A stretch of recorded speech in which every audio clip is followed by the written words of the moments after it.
बड़ी दूर जाए के बाद,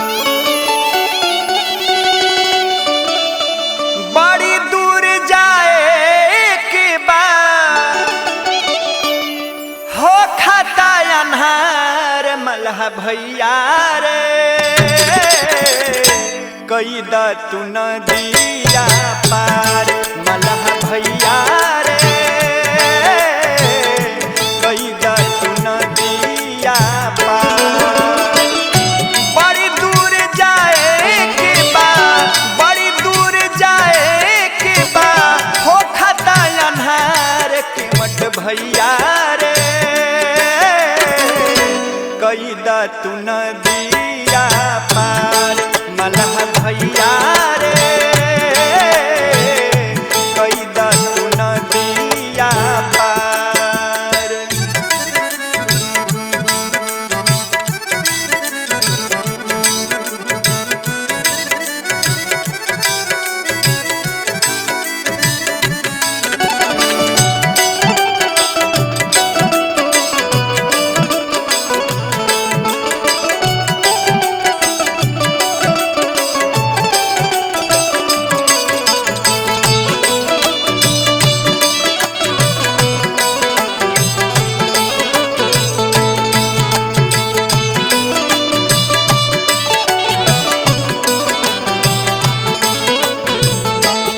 केवट कहता कि ना प्रभु ना ये कैसे हो सकता। कहले कि जादू भरल बा चरणिया में रौरा पौआ पखार बताबे चढ़े दे बनौआ।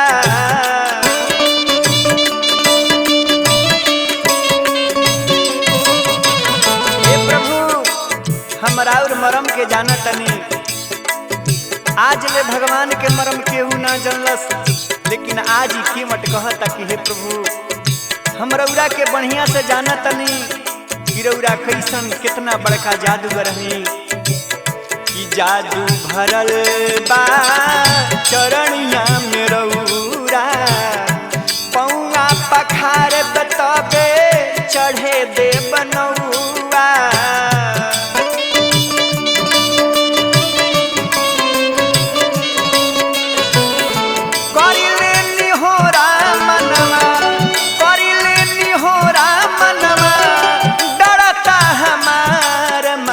भैया रे कई द तू नदिया पार केवट भैया रे कई द तू नदिया पार।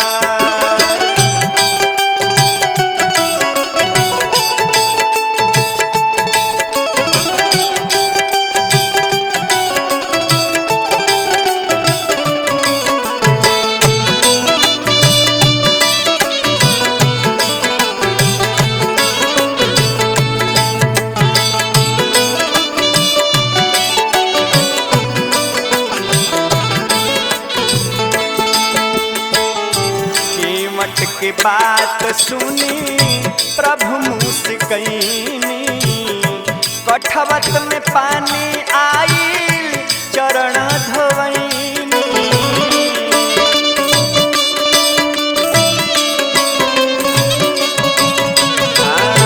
केवट के बात सुनी प्रभु मुस्कैनी कठवत में पानी आइल चरण धोवैनी। तारी दिहन के मटके, तारी दिहन के मटके कुल परिवार मलहा भैया रे कई द तू नदिया पार केवट भैया रे कई द तू नदिया पार।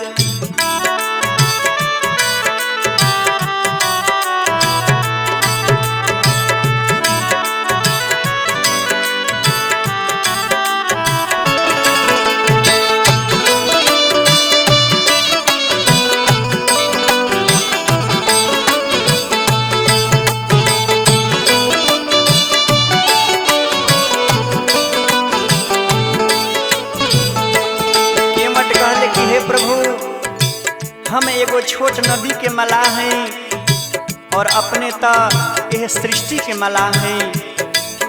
आज के हमारी थाती रही कि हमरा भी जब ए भवसागर से पार करे के समय आई, ये थाती रही कीमत कहले कि जैसे उतारा तानी पार आज तो है के ओ सही उतार दे हब पार प्रभु हमके।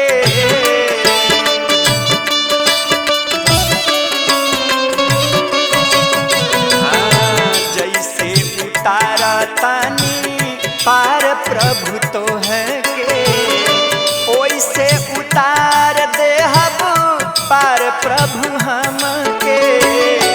राहुल विनोद बिनती, राहुल विनोद बिनती करे बार बार मलह भैया रे कई दुनिया पार कीमत भैया रे कई दुनिया पार। बड़ी दूर जाए के बा, बड़ी दूर जाए के बा हो खाता अन्हार मलह भैया रे कई नदिया पार कीमत भैया रे कई नदिया पार मलह